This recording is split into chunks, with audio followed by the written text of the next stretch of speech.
So, The Dark Knight. Anybody want to kick us off with their thoughts on the film? I guess we normally say we're going to start from beginning to end, but likelihood between us three, we'll start at the end, then go somewhere back to the beginning, and then go through the middle. But yeah, I can kick this off. So help me God if you say you don't like it, Nick. It was the first ever film I saw in IMAX. Nice. There was a massive IMAX in Birmingham, and my brother and I wanted to see The Dark Knight on like the biggest screen possible, and because we kept reading about the fact that they had shot specific scenes in IMAX, we were like, let's try and find an IMAX. And I remember us looking like at other places, and then we just landed at one in Birmingham. And the Birmingham IMAX was like it's like the proper 4:3 IMAX, so it wasn't like a widescreen, it was like boxed in, it was enormous, and the seating was like raised a little bit above the screen, so the screen sort of went all the way down and you sort of like almost looked down at it.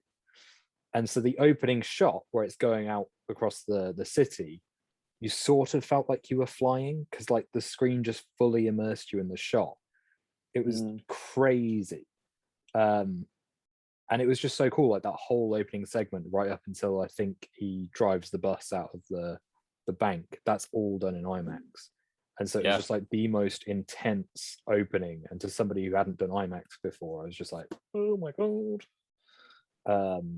So love the especially opening. with the score as well. It must have felt it was huge, and it was packed, like it was an absolute packed cinema, like proper like elbows to elbows, but it was just awesome.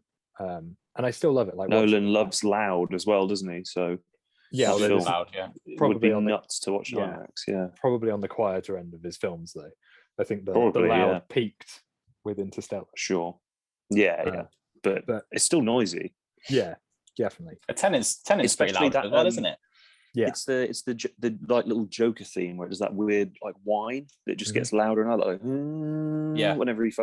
whenever anything happens, it seems with the Joker, it just has that like slowly, like the pitch just increases and gets louder and louder, like in the bank scene and stuff. Oh my god, that in IMAX would be awful.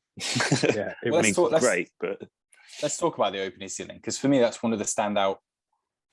I don't know. It's one of the best openings in a superhero film. Maybe I enjoy it for many other films. I think it's fantastic as well, but it really stands out to me. I love the opening shot of Joker from behind, like when he's just holding his mask, and I love every beat to that opening. But I love the fact that the criminals are all think they're one up on each other. Yep.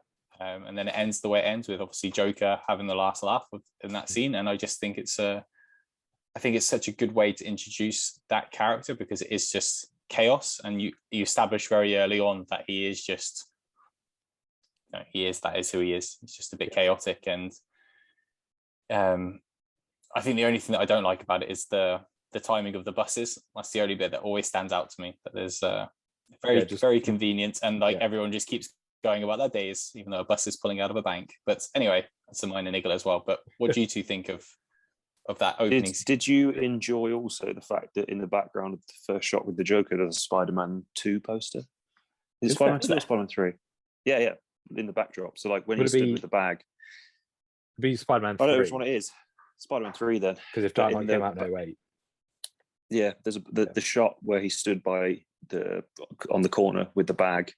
There's a building in the background with a Spider-Man poster on it. Tobey Maguire Spider-Man. That can't be Spider-Man.